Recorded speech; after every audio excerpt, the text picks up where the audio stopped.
দৰা আহিল 51জন বিভিন্ন গাড়ীত আগে আগে ঢুলীয়া ওজা কলতলত বিহু গাই আদৰিলে দৰা আৰু বৰযাত্ৰীক বিয়া খাবলৈ আহিল মন্ত্ৰী অজন্তা নেওগ অৱশ্যে এখন এজন দৰা বা এগৰাকী কন্যাৰ ঘৰৰ বিয়া নহয় একেলগে সম্পন্ন হ'ল 51খন বিয়া এই সামূহিক বিবাহত আৰ্থিকভাৱে দুৰ্বল 51 যুৱক যুৱতী বিবাহ পাশত আবদ্ধ হয় মন্ত্ৰী ভূঞা কি বুলি কম আৰু সবকে কৰি দিছে আৰু ভালে কৰিছে আৰু ভালে লাগিছে বিয়াই হৈছে ভালে লাগিছে নাই মই ইয়াত বিয়া হোৱা নাই মোৰ মানুহজনৰ ঘৰ তেজপুৰ বিশ্বনাথ চাৰিআলি মই ইয়াত মোৰ মা দেউতাৰ ঘৰ আমি দুটা পলাই বিয়া হৈছিলোঁ ইয়াতে আহি এতিয়া মাটি ভেটিখিনি ইয়াতে আমি স্থানীয় বাসিন্দা হৈ গ'লোঁ আমি তো বিবাহ হৈছে বহুত ভাল লাগিছে ইমান গাঁৱৰ মানুহ আছে সবে ফূৰ্তি লাগিছে আমাক ঘৰততো কিজানি ইমান ভাল নালাগিল ইমান জোৰা দেখিছোঁ ইমান জোৰা লগতে বিয়া হৈছে বহুত ভাল লাগিছে বিয়া হোম পৰা মোৰ নাই হোৱা ভাল লাগিছে 70 বছৰ হয় ভালে লাগিছে এইটো হোম পৰা বিয়া আমাৰ সেইভাগ থাকি গৈছিলে হোম পৰা নহ'লে আগতে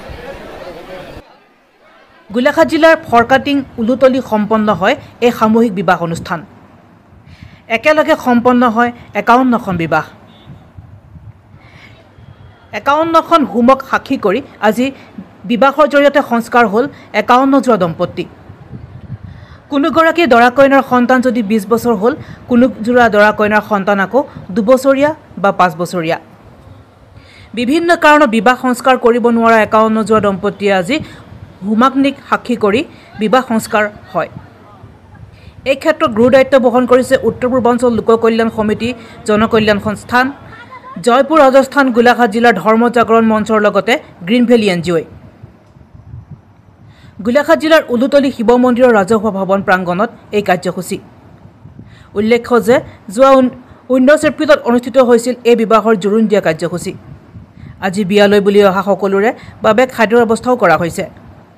news desk report Golaghat diary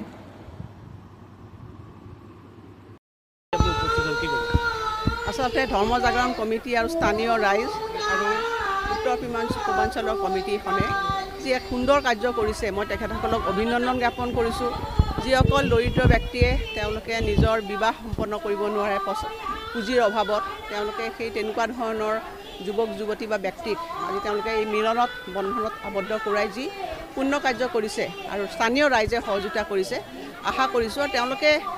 কিছু কথাও তেওঁলোকক আচলতে বিবাহ বন্ধনৰ আগতে কেইটামান কথাও কৈছে যে ধৰ্ম তেওঁলোকে ৰক্ষা কৰিব লাগে সামাজিক যিটো আমাৰ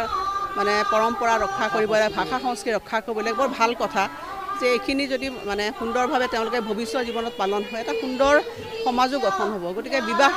কাৰ্যসূচী এটা সামাজিক বন্ধন আমাৰ আৰু এই কাৰ্যসূচী এক পবিত্ৰ দায়িত্বৰে যিসকলে পালন কৰিছে তেওঁলোকক মই স্থানীয় বিধায়িকা হিচাপে পুনৰবাৰ তেওঁলোকক অভিনন্দন আৰু কৃতজ্ঞতা জ্ঞাপন কৰিছোঁ আজি খুব ভাল লাগিছে এই 51 জোৰা যি বিয়া হ'ল আমি বহুত দিনৰ পৰা প্ৰস্তুতি চলাই আছিলোঁ আজি এই প্ৰস্তুতি খুব সুন্দৰকৈ হৈছে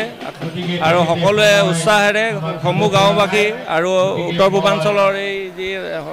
সমন্বয় ট্ৰাষ্ট তেওঁলোকেও আমাক সহায় সহযোগ কৰিছে আৰু লগতে আমাৰ দ্য গ্ৰীণ ভিলেজ এনজিঅ' সকলো সদস্যই আহি আজি এই অনুষ্ঠানটো আয়োজন কৰিছে আমাৰ খুব সুন্দৰকৈ দৰা গাড়ীও গ'ল আৰু পানী তোলা কাৰ্যক্ৰম হ'ল এতিয়া ইয়াতে বৈদিক নিয়ম হ'ব অলপ পাছতে এইখিনি আমাৰ খুব সুন্দৰকৈ এই ব্যৱস্থা হৈছে